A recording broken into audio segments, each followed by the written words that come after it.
The audio division of AZTV reaching into the archives. But listen, when the dogs are out, they may want in.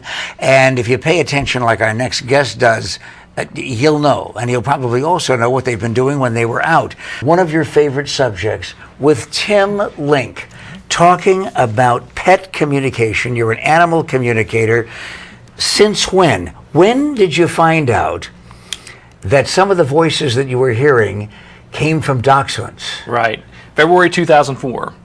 You know, you can be that exact because when a gift presents itself, when a change and a shift in your life happens, you remember those days. Wait, only 5 years ago? Only 5 years ago. And see, at that time, I was a telecom executive. So I was a vice president and director of a major telecom corporation, and sort of uncovered this gift just as a something I thought was interesting and thought it was fun at the time, and had no idea. You went to a workshop, is that correct? Went to a workshop. There was a one-day workshop where it just taught you how to quiet yourself, how to center yourself, and then we asked questions of the animals. And at first it was pictures of animals, then later on the host would bring in their animals. Very basic questions we would ask, like what's your favorite toy, what's your favorite place to lay, and we would get information back. And at that time, I had no idea whether it was good, bad, or ugly information. I just wrote it down and shared it with the owner.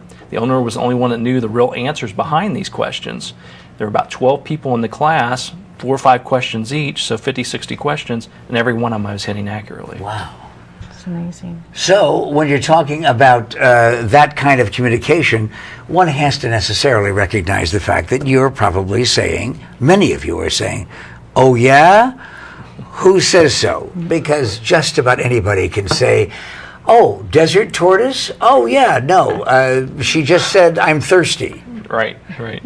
What we're talking more about is getting down at a deeper level and connecting with your pets. So when this gift first presented itself, it was very basic information I was receiving. But as I continued to work with my own pets, pets of friends, pets at rescue organizations, the information they were sharing got quite broad. And so we were actually things that you want to know about your pet. I'm sort of a conduit for that, getting information back from your pet. We try to decipher what exactly that means and try to build that best relationship possible between you and your pets. Well, when you're talking about pets, because there's so many things that go on, we have a golden doodle by the name of Bijou. And Bijou is a little bizarre dog and really funny, but there are so many people that say, oh, dogs don't do this, dogs do that. Well, Bijou will sit outside and just be really quiet, like she's talking to something that we can't see. Do they have, tell me about the energies of animals. Do they have things that they do? Absolutely. Animals are just like us. We're all each individuals, and they have their own individual personalities. Now, certain breeds will have certain characteristics, just like males and females will have certain characteristics in the human equation. But when it really comes down to it, each one are unique, and we have to find out what makes them tick, what makes their life happy, and in return make sure they understand what you need from them so you guys can have that best relationship possible. No, I mean, is she meditating out there? It looks like she's just checking out the skyline. There's nobody wandering around or anything like that. And I'm trying to figure out what it is that's going on up here. Yeah. Well, the nice thing about it is she is sort of in that, I don't necessarily call it meditation, but she's being in that moment, quieting herself, enjoying the surrounding, enjoying the energies. And the question is, when's the last time you had an opportunity to do that? Well, she does it with me. Yeah, I mean, because well, I'll go perfect. downstairs and she'll sit down and be quiet, and I'll be quiet, and it's just very kind of interesting just of how she does different things.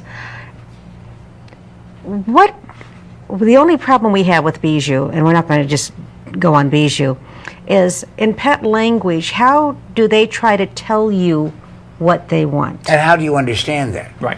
And so you're quieting yourself down and you're asking questions. And you're asking these questions of your pet verbally because they understand the words that you're saying. When you say words, you automatically visualize it, and they're very visualization drives the animals. So when you say words like green ball, they hear green ball and they see a green ball. And plus, you're saying those words, so it's making you feel much better. Okay, you're saying that they understand the words because a lot of people say, well, the dogs can only understand this many words in the English language. Yes, food, fetch, and sit, no. Yeah, right. So, and based on my experience, that's absolutely incorrect.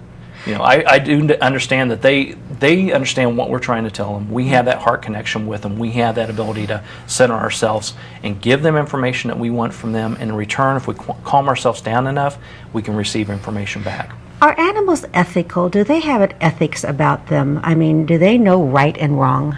Yes, definitely. I mean, they know right and wrong. The interesting thing about animals is I believe our animals are a lot like we are. The challenge is that animals typically don't get caught up in egos and get caught up in life like we do. So animals understand, for instance, they understand their past, but they live in the moment and work every day on what their mission and purpose is here.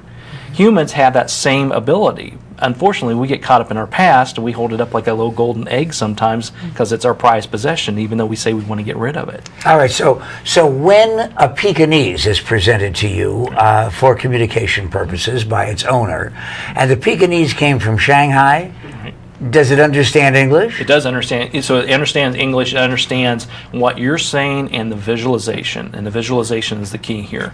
So when you really want an animal to do something, not only do you say it and let that natural visualization come through, but you can also just get in your calm place and visualize what you're wanting. All right, here's something that our guest understands, and so does his publisher. Holding up book for a close-up picture of the cover, Wagging Tales. And we're going to be talking not just about dogs and cats, but we're talking about a number of creatures. And I wonder if they're limited, because as I continue to read about Tim and his relationship with animals, it just seems to me that there's an awful lot of voices out there, from birds and furry things and scaly things. And we'll be talking about those when we get back on the Pat McMahon Show with Duffy McMahon. I'm smart like a fox. I can swim like a dolphin. I'll stand